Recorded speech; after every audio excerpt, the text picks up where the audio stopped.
नमस्कार, मेरा नाम है अभिनव तोषांशु पांडे और आज हम बात करने वाले हैं घातांक एवं करने की। ये इस सीरीज का पहला वीडियो है और आप बहुत ही ध्यान से सारी चीजें देखें क्योंकि इसी के बेसिस में आने वाले 3 वीडियो जितने भी होंगे उनके ऊपर हम अपने कॉन्सेप्ट्स बनाएंगे। तो चलिए शुरू करते हैं और सबसे पहले हम कुछ बेसिक फंडामेंटल फॉर्मूलाज हैं जिनको देखेंगे। तो पहला हमारा फॉर्मूला कहता है कि यदि a की घात m और पूरे की घात, देखिए यहाँ पर अगर कोष्टक है तो जब ये हम कोष्टक खोलते हैं या ब्रैकेट खोलते हैं तो गुणा होता है, तो जो घातें हैं वो गुणा हो जाएंगी अगर पूरे की घात n हो जाएगी। तो अगर आपसे मैं कहूं कि 3 की घात 9 और पूरे की घात 3 है तो आपको ये समझना चाहिए कि यहाँ पर 3 की घात 9 किया 27 हो जाएगा, 3 की घात 27 हो जाएगा। ठीक है, उसके साथ साथ अगर दो संख्याएं आपस में गुणा हो रही है जिनके बेसिस सेम है तो उनकी घातें जुड़ी जाती हैं। मतलब अगर मैं यहाँ कहना चाहूँ आपको एग्जांपल, तो ये मिलेगा हमको 2 की घात 5 गुणा 2 की घात 2, तो यहाँ हमको मिलने वाला है 2 की घात 7। ठीक है, इसके बाद में अगर भाग दे रहे हैं हम तो फिर जो है घात जो है वो घट जाते हैं और यहाँ हमको मिलेगा, अगर मान लेते हैं कि 4 की घात 3 बटा 4 की घात 2 बराबर 4 की घात 3 ऋण 2, मतलब यहाँ पर सिर्फ 4 बचेगा। तो ये चीजें हमको समझने वाली हैं। अगर नीचे धनात्मक घातांक है तो ऊपर आकर ऋणात्मक हो जाएगा। ये चीजें हम कहाँ यूज करते हैं? हम ये चीजें साइंटिफिक नोटेशन में बहुत ज्यादा यूज करते हैं। जैसे इलेक्ट्रॉन का जो द्रव्यमान होता है वो 1.6 गुणा 10 की घात ऋण 19 है और इसका मतलब ये है कि 1.6 के नीचे 10 की घात 19 या 1 के बाद में 19 शून्य आने वाले हैं। ठीक है, इसी तरीके से अगर नीचे ऋणात्मक घातांक हो तो ऊपर आके धनात्मक हो जाता है। अच्छा, यहाँ पर ध्यान देने वाली चीज है कि जैसे हम अगर कहते हैं वर्गमूल 2, इसका मतलब होता है कि 2 की घात 1/2। इसी तरीके से अगर हम कहते हैं घनमूल 27, तो इसका मतलब है कि ये असल में 27 की घात 1/3 है। तो ये चीज आपको वही बता रही है। अब अगली चीज ये है कि यहाँ पर क्या दिखाया है, वर्गमूल 2 की घात 2 होगा तो इसका मतलब होता है कि ये हो जाएगा 2 की घात 2 और पूरे की घात 1/2। और अब यहाँ पर हम लिख सकते हैं कि ये 2 की घात 2 गुणा 1/2, मतलब ये दोनों कट जाएंगे और 2 की घात 1 का मतलब 2 ही होता है। इससे हम एक और चीज समझ सकते हैं कि अगर स्क्वायर संख्या जो है, एक वर्ग संख्या जो है किसी वर्गमूल के अंदर हो तो वो संख्या बाहर आ जाती है। ठीक है, इसी तरीके से अगर घनमूल के अंदर एक घन संख्या हो तो वो बाहर आ जाती है। अब अगर मैं कहूं कि घनमूल 8 क्या होगा, मतलब यहाँ पर घनमूल 8 क्या होगा, तो हम 8 को क्या लिख सकते हैं? हम 8 को लिख सकते हैं 2 की घात 3 और घनमूल 2 की घात 3 करने से हमको अब क्या मिलता है? 2 मिलता है। इस तरीके से हम अपने सवाल को हल करने वाले हैं। a की घात n है और अगर यहाँ पर मूल में n का मूल हो तो फिर भी a बाहर निकल जाएगा, ये दोनों एक दूसरे को काट लेंगे इसी नियम के कारण। ठीक है, अब अगर a/b दोनों संख्याओं की घात n है तो हम इस घात को ऊपर और नीचे दोनों जगह बांट सकते हैं। ठीक है, चलिए आगे बढ़ते हैं और आगे कुछ चीजें हैं वो देखेंगे। यहाँ पर ध्यान देने वाली बात है कि जैसा कि मैंने आप लोगों से कहा हुआ है कि आप ये कोशिश करें कि आपको कम से कम 25 तक की संख्याओं का पहाड़ा, उसके बाद में कम से कम 30 तक की संख्याओं का स्क्वायर नंबर और कम से कम 15 से लेकर 20 तक की संख्याओं का घन पता हो। ये चीजें पता होंगी तो आपके लिए गणित को हल करना या फिर अपने सवालों में बहुत तेजी लाना बहुत आसानी से हो जाएगा। लेकिन फिर भी आज जिन लोगों को ये अभी तक तैयारी नहीं है, इसका मतलब ये नहीं है कि आप हमारे साथ पढ़ेंगे नहीं या हम आपको रिजेक्ट या इग्नोर करने वाले हैं। तो ये टेबल देखिए और यहाँ पर कुछ इंपॉर्टेंट चीजें हैं जिस पर ध्यान देना जरूरी है। देखिए, पहले हम देख रहे हैं कि अगर नहीं, मतलब देखते जाइए, एक का वर्ग 1 होता है और 1 की घात 3 1 ही होती है, 2 की घात 2 4 होती है और 2 की घात 3 8 होती है। अब यहाँ पर आप इकाई संख्याओं पर ध्यान दें, मैं आपको एक पैटर्न दिखाने वाला हूँ। देखिए, पैटर्न ऐसा है कि 5 इकाई में सिर्फ उस संख्या के लिए आता है जहां पर इकाई की संख्या 5 हो। या 5 का घात 3 में यहाँ पर 5 है। दूसरी चीज ये है कि जिस तरीके से a का वर्ग जो है 1 होता है और यहाँ पर 9 का वर्ग 81 होता है, तो 9 और 1 ऐसी दो संख्याएं हैं जिनके इकाई में 1 आता है, तो इन दोनों का एक स्पेशल कनेक्शन हो गया। फिर देखिए 2 की घात 4 होता है और 8 अट्ठे 64 होता है, तो 2 और 4 ऐसी संख्याएं हैं जिनके वर्गों के इकाई में क्या आता है, 4 आता है। यहाँ 4 आ रहा है, यहाँ 1 आ रहा है, ठीक है।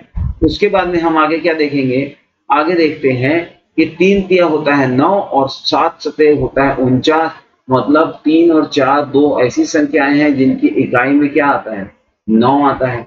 और 4 चौके होता है 16, 5 6 चौका होता है 36, मतलब इन दोनों संख्याओं के इकाई में, वर्ग की इकाई में क्या आता है, 6। इन बातों का ध्यान रखना है। अगर हम वर्ग की बात करते हैं तो वर्ग में सेम इकाई में जो है संख्याएं आने वाली दो दो संख्याएं होती हैं। अगर इकाई में 1 है तो वो 1 भी हो सकता है और 9 भी हो सकता है। इसका उपयोग कैसे करना है मैं आपको वो चीजें बताऊंगा। लेकिन अब घन की बात देखिए, घन में 1 का घन 1, 2 का घन 8, 3 का घन 27, 4 का घन 64, 5 का घन 125, 6 का घन 216, 4 7 का घन 343, 8 का घन 512, 9 का घन 729 और 10 का घन 1000 है। और यहाँ एक भी ऐसी संख्या नहीं है जिसके इकाई अंक में, घन की इकाई में कोई संख्या रिपीट हो रही होगी। इसका उपयोग कैसे करेंगे ये आने वाले स्लाइड में देखते हैं। चलिए, तो सबसे पहले हमारा पहला प्रश्न क्या कहता है, यहाँ पर हमारे पहले प्रश्न की रिक्वायरमेंट है कि इन चारों संख्याओं में से सबसे बड़ी संख्या क्या है। अब देखिए, मैं इस को क्या लिख सकता हूं, मैंने अपने नियम का उपयोग किया कि अगर यहाँ पर कोई भी संख्या n है और यहाँ पर a है तो मैं इसको लिख सकता हूँ a की घात 1/n। तो मैं यहाँ लिख सकता हूँ 4 की घात 1/3। इसी तरीके से ये लिख सकता हूँ मैं 6 की घात 1/4। यहाँ लिख सकता हूँ 15 की घात 1/6 और यहाँ लिख सकता हूँ 255 की घात 1/12। अब बताइए कि अगर इन सारी संख्याओं की घात में समान संख्याएं होती तो हम क्या करते, हम सीधा सीधा जो है उन संख्याओं में जो बड़ी है उसको बड़ा बोल देते। लेकिन यहाँ हमारी दिक्कत ये है कि इन सारी संख्याओं के घातों में अलग अलग संख्याएं हैं, तो इसलिए हम क्या करने वाले हैं कि कुछ ऐसा, देखिए 3 है, 4 है, 6 है और 12 है, इन संख्याओं में कोई ऐसी संख्या गुणा करना है जिससे ये सारे के सारे आसानी से कटते हैं। मतलब अगर मैं यहाँ इस पूरे की घात 12 कर दूं, यहाँ पर भी पूरे की घात 12 कर दूं, यहाँ पर भी पूरे की घात 12 कर दूं और इधर भी पूरे की घात 12 कर दूं, तो यहाँ मुझे मिलेगा क्या, देखिए 12/3 हो जाएगा और यहाँ मिलेगा 4 की घात 4। यहाँ पर मुझे मिलने वाला है 6 की घात 3, यहाँ मिलेगा 15 की घात 2 और यहाँ मुझे मिलेगा 255 की घात 1। अब इन संख्याओं को अगर मैं हल कर सकता हूं तो मैं हल करूंगा और मैं देखता हूं ये 4 की घात 4 होता है 16 की घात 2 मतलब 256। यहाँ मिलेगा मुझे 6 की घात 216 हो जाएगा, ये 15 225 होता है और 255 की घात 1 मतलब 255 ही होता है। अब आप बताइए कि इन चारों संख्याओं की सबकी घातें बराबर है, तो सबसे बड़ी संख्या जो नजर आ रही है वही सबसे बड़ी संख्या है, मतलब यहाँ पर 256 सबसे बड़ी संख्या है। अब बताइए ये 256 असल में कहां से आया, तो असल में ये 256 किसको दर्शाता है, 4 की घात 1/3 को, मतलब a ही हमारी सबसे बड़ी संख्या है। अब आप लोगों को अगला क्वेश्चन देखेंगे और ये कंसेप्ट फिर से एक बार थोड़ा ज्यादा अच्छे से क्लियर हो जाएगा। चलिए आगे देखते हैं। अब यहाँ पर क्या बोल रहा है, यहाँ देखिए घात 12 है, यहाँ घात 4 है, यहाँ घात 6 है, यहाँ घात 3 है। सबसे पहले हम इसको लिखेंगे 256 की घात 1/12, यहाँ लिखेंगे 5 की घात 1/4, यहाँ हो जाएगा ये 15 की घात 1/6 और यहाँ हो जाएगा 4 की घात 1/3। अब हम इन सारी संख्याओं की घातों को बराबर करने के लिए किसी ऐसी संख्या से गुणा करेंगे या किसी ऐसी संख्या का घात लगाएंगे जिससे ये चारों के चारों कटती हैं। तो यहाँ पर 12, यहाँ पर हो जाएगा, यहाँ पर भी 12, यहाँ पर भी 12 और यहाँ पर भी 12। अब देखिए यहाँ 12 और 12 कट गया, मुझे उत्तर मिला 257 ही, ये 57 है भाई। हाँ, यहाँ पर मुझे मिला 4 तिया 12 मतलब 5 की घात 3 और 5 पंचे 25 पंचे 125 मिला। यहाँ पर मुझे मिला 15 की घात 2 मतलब 15 की घात होती है 2, 225, 15 15 225 और 4 की घात 4 मतलब ये हो गया 256। अब बताइए कि सबसे बड़ी संख्या क्या है? सबसे बड़ी संख्या 257 है, इसलिए ए हमारा करेक्ट आंसर है। चलिए अगला सवाल देखते हैं। अब यहाँ ये इस तरीके के सवालों को मैं कहता हूं कि अपनी कैटेगरी के सबसे आसान सवाल हैं। इनके दो तरीके बताऊंगा जिनको देखने के बाद में आपको चीजें खुद ब खुद समझ में आने लगेंगी। पहला है, देखिए ये किसका वर्ग है? 49 वर्ग है 7 का, तो वर्गमूल 49 मतलब यहाँ मिल जाएगा 7। अब ये 7 हम लोगों ने 29 में जोड़ा तो 29 और 7 हो जाता है 36 और वर्गमूल 36 क्या निकलता है? 6। अब ये 6 जो है जाकर यहाँ जुड़ जाएगा, यहाँ 19 में 6 जोड़े तो हमको मिला 25 और 25 का वर्गमूल होता है 5। 5 को हम लोगों ने जोड़ा 11 में तो ये बन जाएगा 16 और 16 का वर्गमूल होता है 4। 5 और 4 होते हैं 9 और 9 का वर्गमूल होता है 3। इस तरीके से हम लोगों ने इसको सॉल्व किया। अब आप एक और चीज सोच सकते हैं कि ये 5 है, यहाँ 11 है, 11 से सबसे पास का वर्ग क्या है?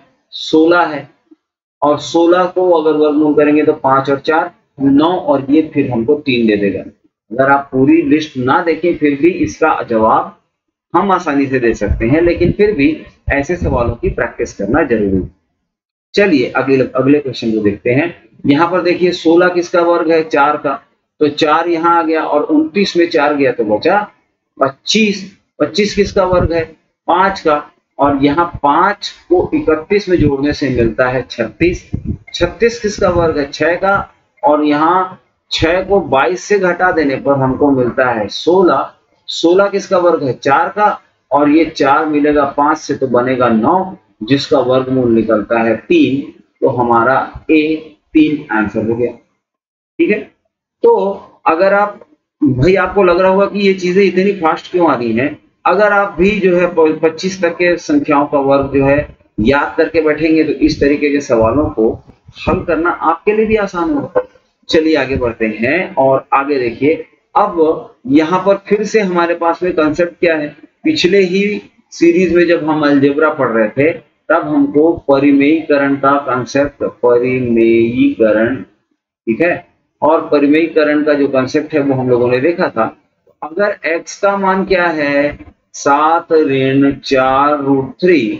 अब तो देखिए अगर मैं इन 7 सतह 49 होता है और 4 चौके 16 तिया 48 होता है। देखिए इनके वर्गों का जो है जो डिफरेंस है उसकी बात कर रहा हूं मैं।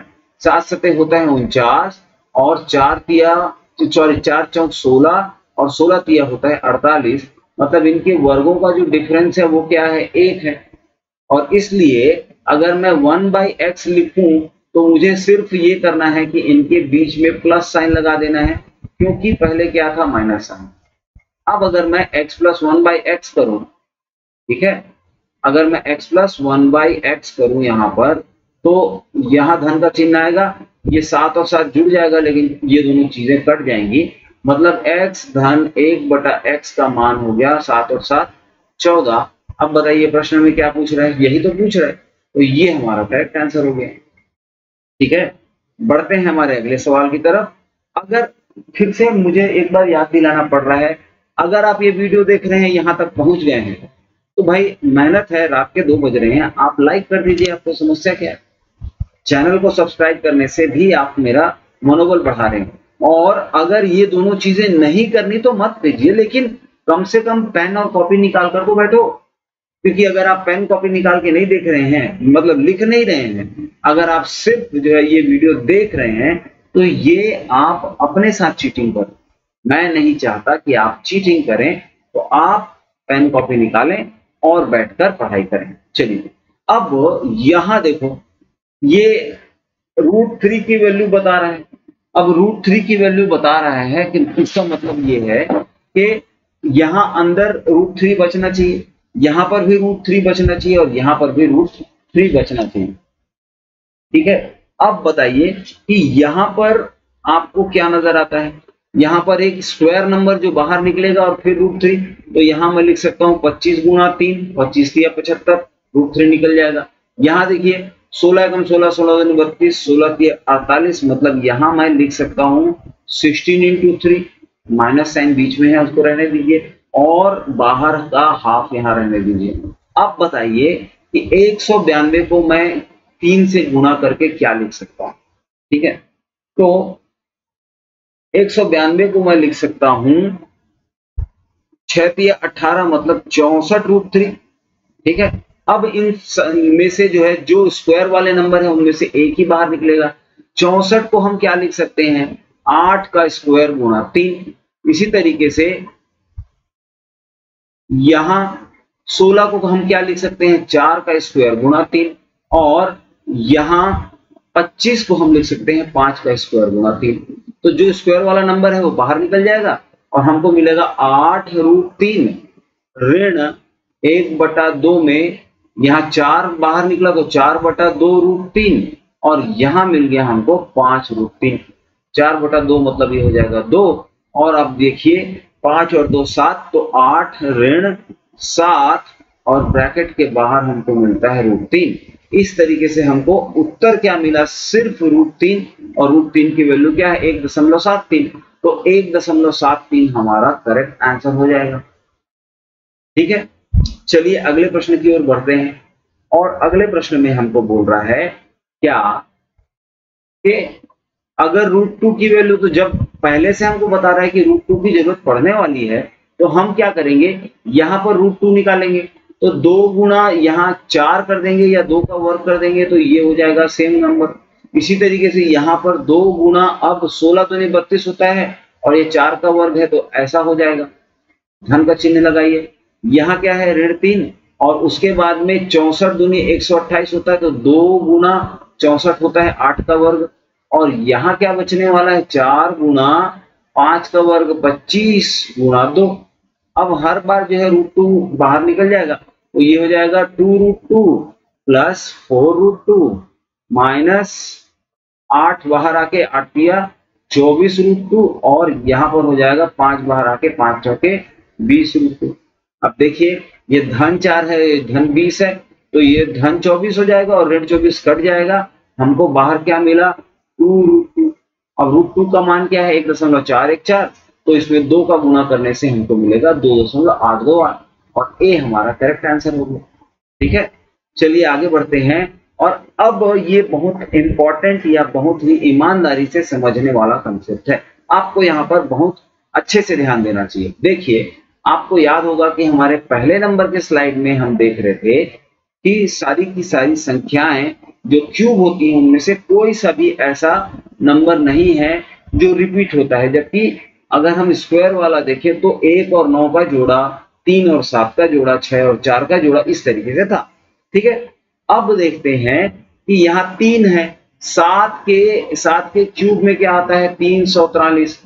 तो मतलब ये है कि अगर यहाँ पर इकाई का जो अंक है, यहाँ पर अगर आपको 3 मिलता है, तो आप सबसे पहले 7 ले लीजिए, क्योंकि 7 के क्यूब में इकाई के अंक में 3 आता है, इसलिए। अब देखिए 658, अब ये 658 है, हम शुरू के 3 अंकों के ऊपर अंडरलाइन लगाते हैं। इस चीज को याद रखना है, क्या, ये इकाई तरफ से 3 अंकों में अंडरलाइन किए, इसके बाद 658 जो दिख रहा है, तो ये जो 658 है, अब आप देखिए कि अगर मैं 8 का क्यूब निकालूं, अगर मैं 8 का क्यूब निकालूं तो ये हो जाएगा 512, और अगर मैं 9 का क्यूब निकालूं तो ये होता है 729। अब बताइए कि इनमें से ये 658 क्या इन दोनों के बीच में आता है, बिल्कुल आता है, और जो छोटी संख्या है वो क्या है, 512। तो मैं यहाँ पर 8 लिख दूंगा और 87 ही मेरा आंसर होगा। अगर आप चाहें तो कैलकुलेटर उठाइए या गुणा करके देखिए, आपको सही उत्तर 87 मिलेगा। अगर आपको ये समझ में नहीं आया तो चिंता मत कीजिए, हम अगले प्रश्न में देखते हैं। यहाँ देखें, तो यहाँ है 830 584। अब बताइए कि 4 किस संख्या की इकाई अंक में आता है? तो 4 किसकी इकाई अंक में आता है? 216, 6, 6 छक्का 36, और नहीं 6 का तो नहीं, 4। तो 4 के जो है 4 चौक 16 चौक 64, मतलब 4 के क्यूब में होता है 64, 4 के क्यूब में होता है 64। और ये 4 है, यहाँ 3 संख्याओं के लिए अंडरलाइन किए और ये यहाँ पर 4 है, इसलिए हम लोगों ने सीधा सीधा पहले तो 4 लिख दिया। अब देखते हैं 830, ये संख्या 830 ये किनके बीच में आती है? तो 9 का जो क्यूब होता है वो होता है 729, और 10 का जो क्यूब होता है वो होता है 1000। क्या ये संख्या 729 और 1000 के बीच की है? बिल्कुल है। तो ये इसमें से जो छोटी वाली संख्या है 729, ये किसका घन है? ये है 9 का घन, इसलिए यहाँ पर हम लोगों ने 94 लिखा और यही हमारा सही उत्तर होने वाला है, सी। अगला प्रश्न देखिए, अगर डाउट है तो वो निकल जाएगा। अब यहाँ देखते हैं 226 981 का घनमूल है। हम पहले अंडरलाइन करेंगे और अंडरलाइन करने के बाद बताइए कि अगर इकाई की संख्या 1 है तो किसके घन में इकाई में 1 आता है? 1 के घन में इकाई में 1 आता है, इसलिए हम लोगों ने यहाँ पर 1 ले लिया। अब यहाँ पर बचा 226, और आप बताइए कि 226 किसके घन के, इन दो संख्याओं के घन के बीच में आता है? ठीक है, तो अगर मैं 4 चौक 16 चौक 64 होता है, 5 पंचे 25 पंचे 125 होता है, 6 छक्का 36 सते छक्के 216 होता है ना, और 7 सते 49 और 343 होता है। तो 216, 226 और 343, इन दोनों संख्याओं के बीच में 226 आता है, और यहाँ पर छोटी वाली संख्या क्या है? 6 का घन, इसलिए हम लोगों ने यहाँ पर 61 लिख दिया और ये हमारा सही उत्तर होना चाहिए। ठीक है, तो अगला प्रश्न देखते हैं हम, और अगला प्रश्न क्या है? अगला प्रश्न है, यहाँ देखिए 0 2 9, और ये 9 किसके घन में आता है? तो हम देखेंगे कि 9 आता है, अगर 9 आ रहा है तो इसका मतलब है 729 9 का घन होता है 729, और यहाँ भी 9 है, यहाँ 9 है, इसलिए हम लोगों ने इकाई के लिए 9 को तो मान लिया। अब हमारे पास में 3 संख्याओं को अंडरलाइन करने के बाद में यहाँ बचती हैं 4 संख्याएं, 1 2 9 5। अब बताइए 1295 किन दो संख्याओं के घन के बीच में आता है? इससे छोटा घन होता है 1000, और इससे बड़ा घन होता है वो 1331 जो कि 11 का घन है। तो इससे छोटा वाला जो घन होगा वो संख्या किसका घन है? 10 का, इसलिए हम लोगों ने यहाँ पर 10 लिखा और 109 हमारा सही उत्तर होगा। ठीक है, यहाँ पर एबीसीडी मिट गया, आप ए में गोला लगाने वाले हैं। ठीक है, चलिए अगला प्रश्न देखते हैं, और यहाँ पर है वर्गमूल है भाई। अब वर्गमूल में थोड़ी सी समस्या है, इस चीज को समझना है। देखिए, अगर हम बोले 4 चौके 16 होता है, 4 के वर्ग में आखिर में 6 आता है, और 6 छक्का 36 होता है, और इसके भी आखिर में 6 आता है, इसलिए हम लोगों ने क्या किया कि एक जगह 4 लिख दिया और एक जगह 6 लिख दिया। अब अगली संख्या देखिए 21 है, यहाँ पर 2 के नीचे अंडरलाइन करना है, और अगली संख्या है 21, और ये 21 किनके वर्गों के बीच में आता है? 21 से बड़ा वर्ग होता है 5 5 25, और 21 से छोटा वर्ग होता है 4 चौके 16, तो 16। अब हमको ये देखना है कि यहाँ पर 44 और यहाँ पर 46, इन दोनों के बीच में एक और संख्या आती है 45। अब आप बताइए कि 45 का वर्ग किसी को पता है क्या? बिल्कुल, इसको निकालने का बहुत आसान तरीका है। अगर 45 का वर्ग निकालना है तो 4 में 1 जोड़ो तो हो जाएगा 5, और 5 को 4 से गुणा कर दो, तो कितना आया 2 शून्य 20 और इसके आगे 5 का वर्ग मतलब 25 लगा दो। 2025 ये वर्ग होता है 45 का। क्या हमारी संख्या 2116 2025 से बड़ी है? बिल्कुल बड़ी है, इसलिए 46 का वर्ग सही है। फिर से मैं आपको बता देता हूं ये नियम, ठीक है।